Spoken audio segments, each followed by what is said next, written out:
네, RPM 54쪽에 426번 문제입니다. 자, 여기 주어져 있는 이 함수는 지수 함수네요. 지수 함수인데 여기 마이너스 1,2를 지나가고 있으니까 요것을 요 식에다 그대로 집어넣어 보면 2는 a의 마이너스 1제곱 이렇게 돼서 a는 2분의 1이다 라는 것을 알 수가 있습니다.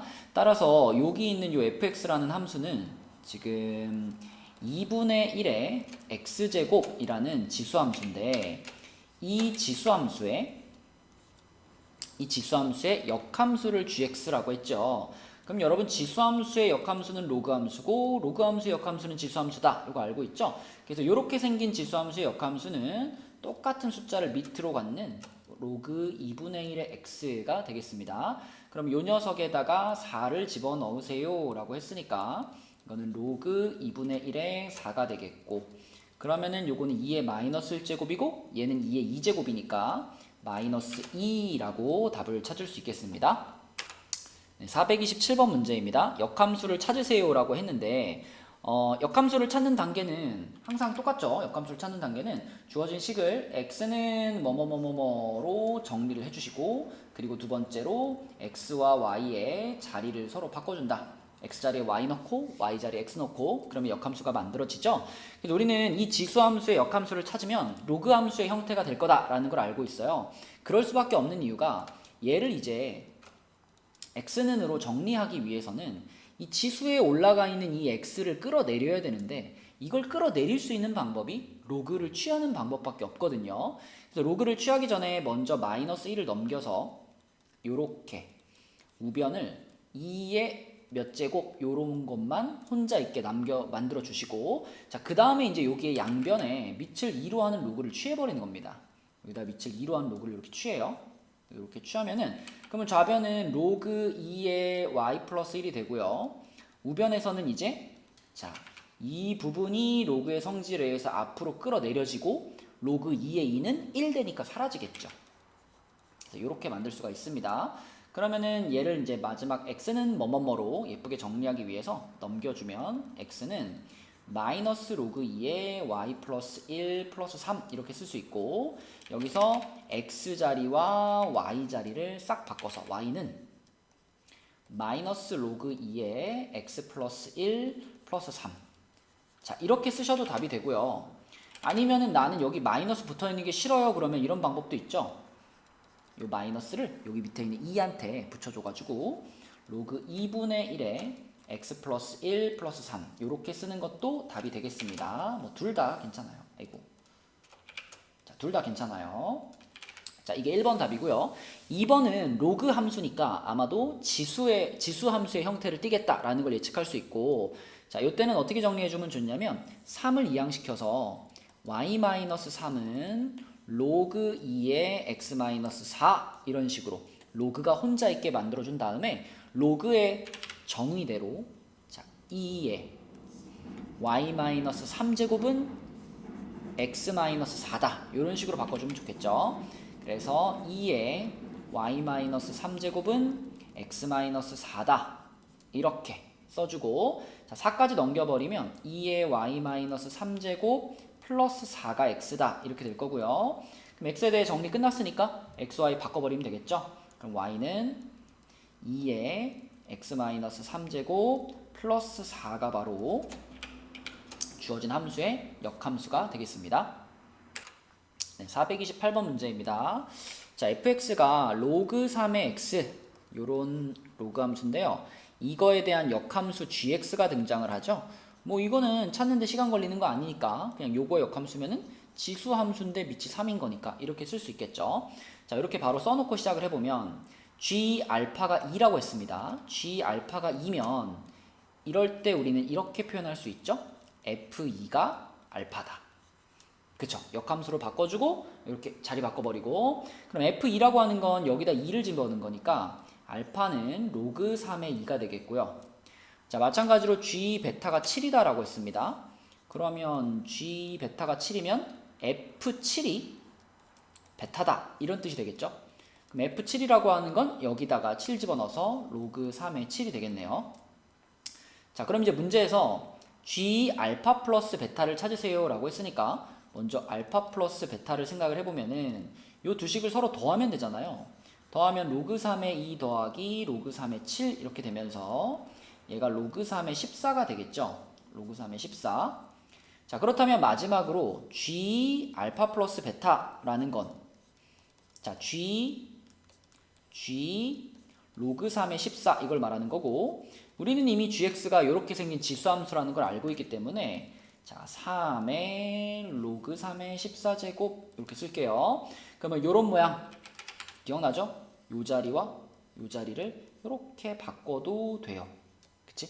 바꿔주면은 14의 로그 3의 3제곱. 그럼 결국 1이니까요. 이렇게 날아가고 답은 14가 되겠습니다. 네, 429번 문제입니다. 자, 이렇게 생긴 그래프에서 우리가 가장 먼저 찾을 수 있는 지점은 여기가 되겠죠? A가 되겠죠? A는 요 로그 함수의 x절편인데 조심해야 될 거는 이게 지금 평행이동이 하나 들어가 있습니다. x축 방향으로 1만큼 평행이동이 들어가 있기 때문에 A의 좌표는 1,0이 아니라 2,0이죠. 2,0 이렇게 찾을 수가 있겠고, 자, 그 다음에 여기 gx라는 함수는 요 녀석의 역함수다 라고 했으니까 이 녀석의 역함수를 한번 찾아보면은 요거는 바로 이렇게 할 수 있죠. 2의 y제곱은 x-1이다 이렇게 쓸 수 있으니까 2의 y제곱이 x-1이야. 그러면 마이너스 1 넘기고 xy 자리 바꿔버리면 되죠. 그럼 y는 2의 x제곱 플러스 1이야 이렇게 볼 수 있겠죠. 그럼 요것이 바로 여기 있는 gx가 되겠습니다. 자, 그렇다면 이제 B점의 좌표도 찾을 수가 있겠네요. B점은 A하고 X좌표가 똑같으니까 이것도 2컴마가 되겠고 2컴마 한 다음 X자리에다 2 집어넣어서 Y좌표 찾으면 5가 되겠습니다. 자, 그러면은 이번에는 요걸 따라가 봐야죠. 이렇게 또로로로로로로로 가면 요 라인이 지금 Y 값이 5인 라인이잖아요. 그쵸? 그러니까 이렇게 갔다면 이 C라는 점은 Y좌표가 얘랑 동일하게 5가 될 겁니다. 그래서 Y좌표가 5인데 그럼 얘 X좌표는 이 로그 함수를 이용하면 되겠죠? 이 로그 함수 위에 있는 점인데 Y좌표가 5인 점이니까 5는 로그 2의 X 빼기 1. 자, 그럼 또 고민하지 말고 2의 5제곱이 X 빼기 1이다. 그러면은 32가 X 빼기 1인 거니까 X는 33이 되겠네요. 그러면은 여기가 33이 될 거고, 자, 그럼 길이 구하면 됩니다.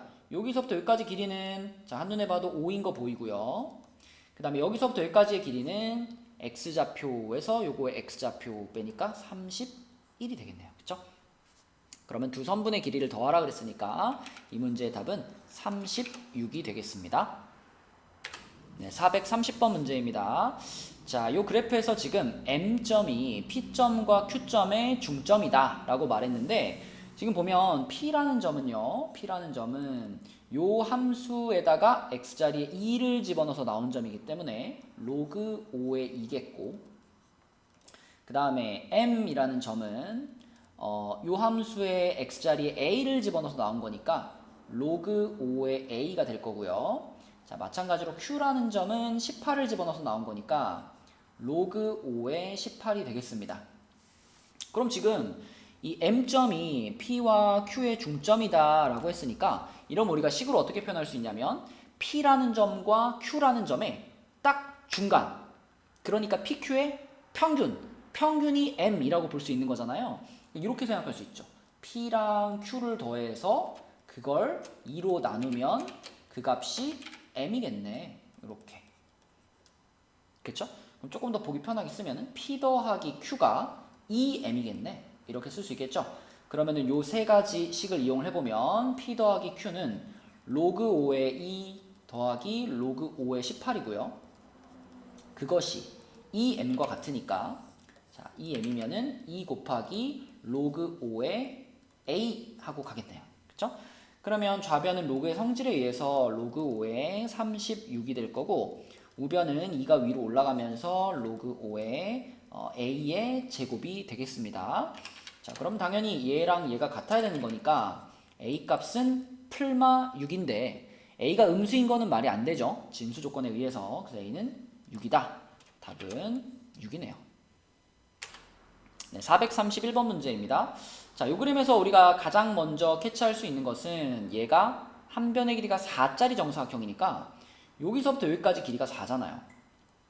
다시 말하면 이 D라는 점은 Y좌표가 4입니다. Y좌표가 4. 그런데 이 함수 위에 있는 점이에요. 따라서 Y자리에다가 4를 집어넣어 보면 X는 16이겠구나 라는 게 보이죠? 2의 4제곱이 16이니까 그러면은 D점의 좌표가 16,4가 될 거고 그럼 C점은 16,0이 되겠네요. 그러면 거기에서 다시 왼쪽으로 4만큼 온 지점이 B가 되는 거기 때문에 B의 좌표는 12,0이 될 거고 문제에서는 B의 X좌표를 구하라고 했으니까 답은 12다. 이렇게 쓰시면 되겠습니다. 자, 432번 문제입니다. 자, 이런 문제가 이제 세상에서 제일 쉬운 문제라고 그랬어요. 왜냐면 요 함수를 그대로 위로 1만큼 평행 이동시켜 놓은 함수잖아요. 그러니까 내가 여기다가 이렇게 선을 그어보면 무조건 이 선의 길이는 1이거든요. 그쵸? 1이라는 선들을 짝짝짝짝짝짝 쌓아놨는데 그 1이라는 선들을 얼만큼 쌓아놨느냐? 그 쌓아놓은 높이도 여기서부터 여기까지니까 요 길이도 1이에요. 그럼 결국은 1자리를 1만큼 쌓은 거니까 1 곱하기 1 답은 1이 되겠습니다. 네, 433번 문제입니다. 자, 여기 그래프를 좀 잘 봐야 되는데 여기 주어져 있는 두 함수는 서로 간에 역함수 관계가 아니에요. 그쵸? 얘는 밑이 2인 지수함수고 얘는 밑이 4인 지수함수이기 때문에 역함수 관계는 아닙니다. 자, 그럼 여기서 우리가 처음에 여기 알파에서부터 좀 출발을 해보면 여기가 알파고 여기 지금 y는 x라는 그래프이기 때문에 여기가 알파면 여기도 알파가 되겠죠. 그렇다면 이 점의 y좌표가 지금 알파란 얘기인데 이 점의 y좌표가 알파가 됐다는 얘기는 자, 요 식에서 y자리에 알파를 넣은 거니까 알파는 2의 x제곱 이렇게 볼 수 있고 그러면 x를 찾기 위해서 양변의 밑이 2인 로그를 취하면 이렇게 되겠죠. 그렇죠? 그러니까 요 지점의 x좌표는 로그 2의 알파가 됩니다. 로그 2의 알파. 자, 그럼 다시 말하면 또로로로로 내려와서 요 지점이 지금 로그 2의 알파라는 얘기죠. 그쵸? 그리고 이렇게 올라가 보면 그럼 여기는 뭘까요? 여기는 로그 2의 알파가 y는 x하고 만나는 지점이니까 요 점의 y좌표 여기도 로그 2의 알파라고 볼 수 있습니다. 자, 그러면 이제 쭉 따라가 보니까 얘가 지금 요 지점에서 요 로그 함수와 만나는데 여기 x좌표가 베타거든요. 그래서 요 점의 좌표는 베타, 로그 4의 베타 이렇게 볼 수 있으니까 자, 결론이 나왔네요. 결국 요 놈의 값이랑 자, 같은 라인에 있는 같은 높이에 있는 이놈의 y좌표 로그 4의 베타 이것이 서로 같아야 되는구나. 네, 이런 식을 얻어낼 수 있습니다. 그래서 로그 2의 알파와 로그 4의 베타가 서로 같다 이렇게 볼 수 있고요. 이러면 우리가 로그의 밑을 똑같이 맞춰주면 좋죠. 이럴 때는 2로 맞추는 것보다 4로 맞추는 게 편합니다. 여기다 그냥 제곱 붙여버리면 되니까 그러면은 로그 삭제해버리면 알파 제곱이 베타다. 네, 요런 알파와 베타 사이의 관계식을 얻을 수가 있고요. 그럼 우리가 알고 있는 게 지금 알파 플러스 베타가 12라는 것을 알고 있으니까 여기에 베타 자리에다가 방금 알아낸 거 베타가 알파 제곱이랑 똑같다라는 것을 여기다 넣어버릴게요. 샥 넣어버리면은 결국 우리는 어떤 식을 얻을 수 있느냐? 알파 제곱 플러스 알파 빼기 12는 0이라는 알파에 대한 2차 방정식을 얻을 수 있습니다. 자, 그러면은 이렇게 되니까 알파 값이 3 또는 마이너스 4일 거고 지금 이게 주어진 상황의 알파는 양수니까요. 알파가 3이다 라고 생각을 한다면 자, 알파 제곱이 베타였죠? 그럼 베타는 9가 되겠네요. 그럼 문제에서 알파 곱하기 베타를 찾으라고 했으니까 답은 27이 되겠습니다.